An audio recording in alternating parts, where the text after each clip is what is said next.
La Pentecôte à Jérusalem a commencé depuis le mercredi passé, où l'homme de Dieu nous a parlé de pourquoi il faut la Pentecôte, quel est son but, quel est son objectif. Il nous a parlé que Jésus, en partant, il a promis d'envoyer un consolateur. Et ce consolateur allait venir au jour de la Pentecôte. Donc, après l'Ascension, 10 jours plus tard, les apôtres étaient dans la chambre haute, en train de prier, et l'esprit promis est arrivé. Et cet esprit qui a été promis était arrivé sous forme d'un vent impétueux. Donc, depuis le mercredi passé, l'homme de Dieu a fait la manifestation du Saint-Esprit. Cet esprit qui est un esprit de force, un esprit de puissance. L'homme de Dieu, le prophète Raphaël, a démontré cela parce que depuis que cet esprit est arrivé, ça se transfère de l'homme de Dieu en homme de Dieu. Donc, nous avons eu un homme de Dieu ici à Zanguera, à Jerusalem Blessing, qui a su manifester la puissance du Saint-Esprit en imposant la main aux gens et en déclarant des choses sur les gens. Et il y a eu un mouvement fou dans la salle le jour-là. Donc depuis le mercredi, le vendredi soir également, on a continué l'enseignement de ce Saint-Esprit. Nous avons vécu l'expérience palpable de la présence, de la manifestation du Saint-Esprit au milieu de nous.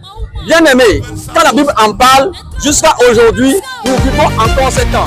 Nous vivons encore cette puissance. Nous vivons encore ce qu'on appelle l'onction que le Saint-Esprit confère aux hommes de Dieu. Reçois ta puissance renouvelée. Reçois le mystère renouvelé. Reçois ce mystère autour de toi. Reçois ce mystère autour de toi. Reçois ce mystère autour de toi. Reçois ce mystère.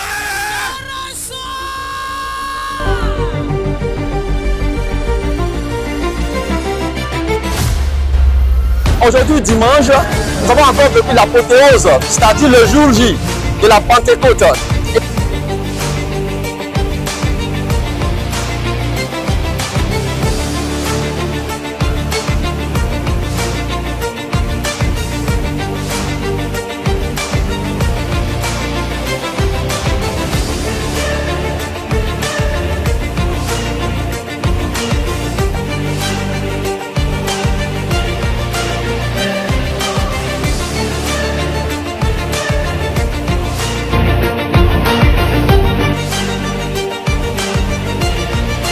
Matin, l'homme de Dieu encore a déversé une onction redoutable sur nous tous. Il a exagéré, comme on le dit, sur nous, parce que le Saint-Esprit était au rendez-vous. Toi qui me suis, toi qui m'entends en ce moment, je t'invite à venir expérimenter ce qu'on appelle la puissance du Saint-Esprit. Parce que la puissance du Saint-Esprit, Dieu l'a déjà donné aux hommes de Dieu. Ça se transfère jusqu'à présent. Et notre homme de Dieu, le prophète Raphaël, il en a. Il est rempli du Saint-Esprit. Viens alors aussi expérimenter cela comme nous et ta vie ne sera plus jamais la même. Shalom, shalom, shalom.